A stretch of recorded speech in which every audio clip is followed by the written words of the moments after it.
Hi! Because it's the holiday gift-giving season, I decided to buy myself a keyboard.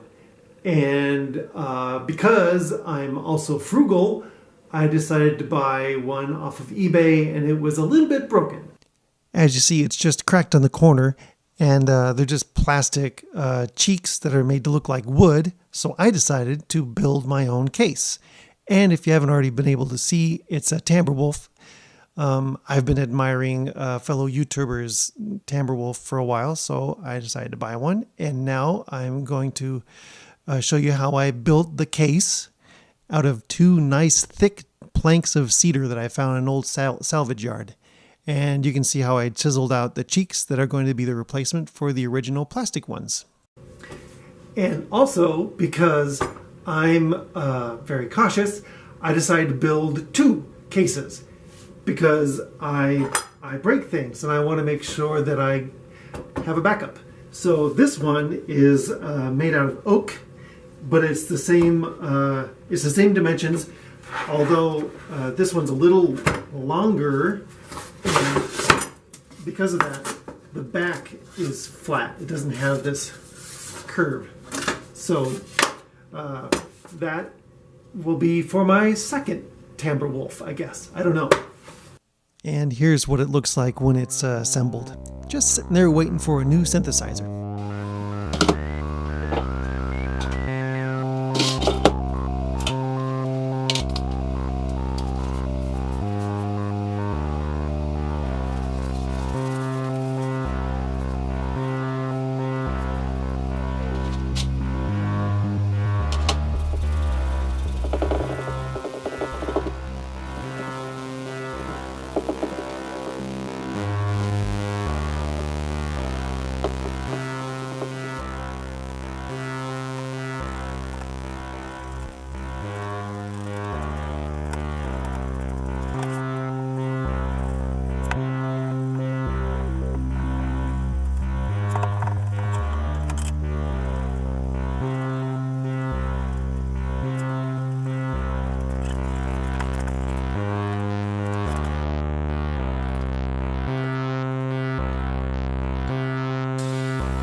Okay, and before I glue and screw everything, I'm going to make sure the synthesizer fits in there.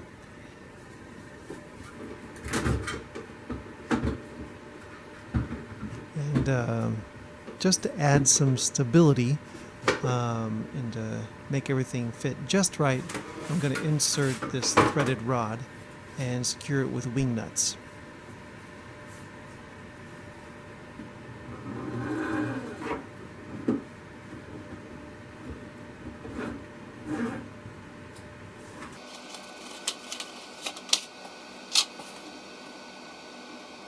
And also, before assembling it completely, I decided I would add a little decoration to the side.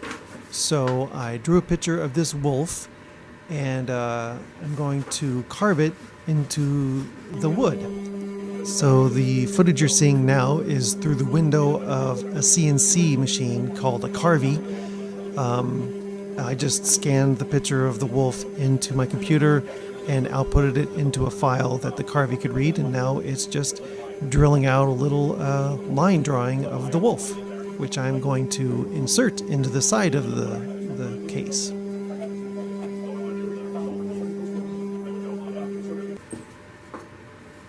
Here it is. This wolf was created at Do Space, which is a community maker space here in Omaha. Free and open to the public. So if you live in Omaha, you should go there and make your own wolf. There's a link up there in the corner.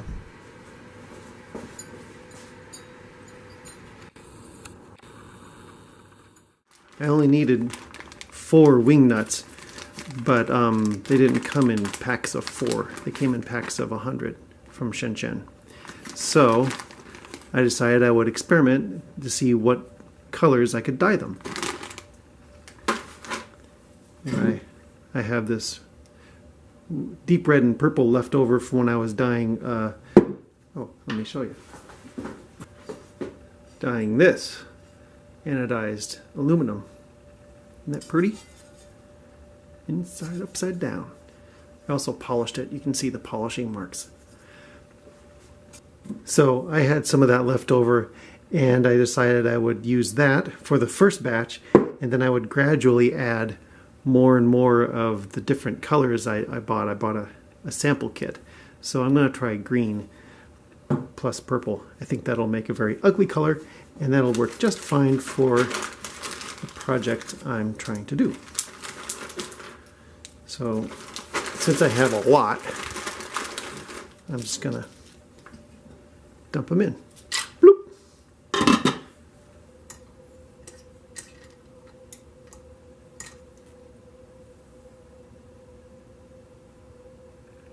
Yep, they're kind of pink. We'll see what happens when they stay in there longer. Yeah. Well, still kind of pink with goop. I added a little blue to the purple a few minutes ago. Just a few minutes ago. And I decided to stop using that wire. Came out nice and purple. That looked very good. Purple, purple, purple, purple, purple, purple, purple, purple, purple, purple, purple, purple. Look, purple. Look, there's purple. Purple.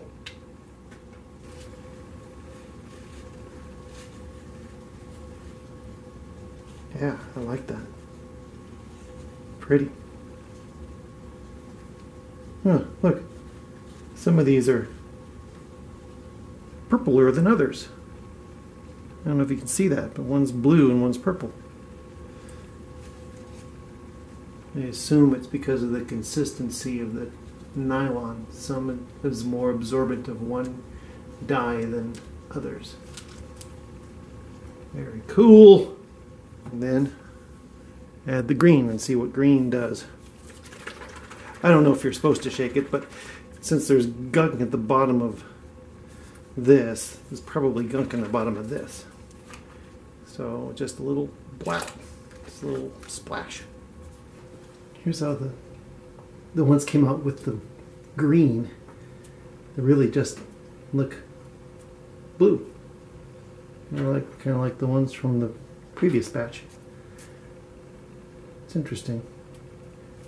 I guess that's chemistry, physics, or the physics of chemistry. And then I add a little bit of orange to the next one. Isn't that interesting? Looks like it just completely stripped away all the dye. I don't know what happened. That's strange.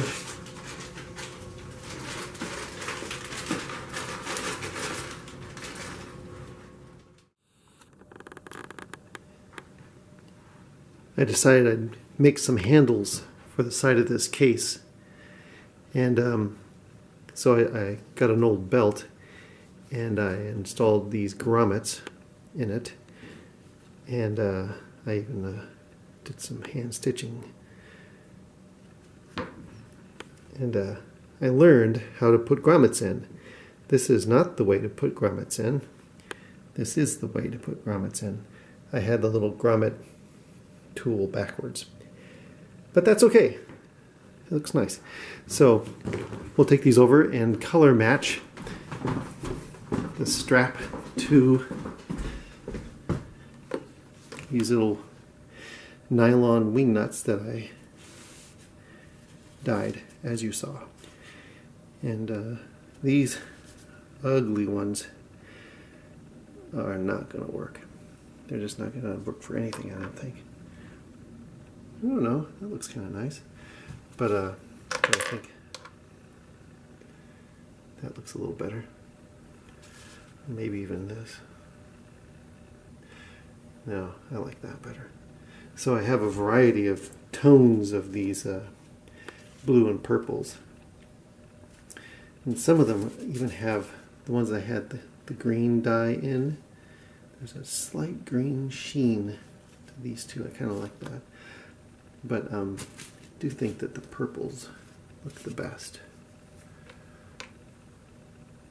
So put those on and then the case will be finished. Ta-da!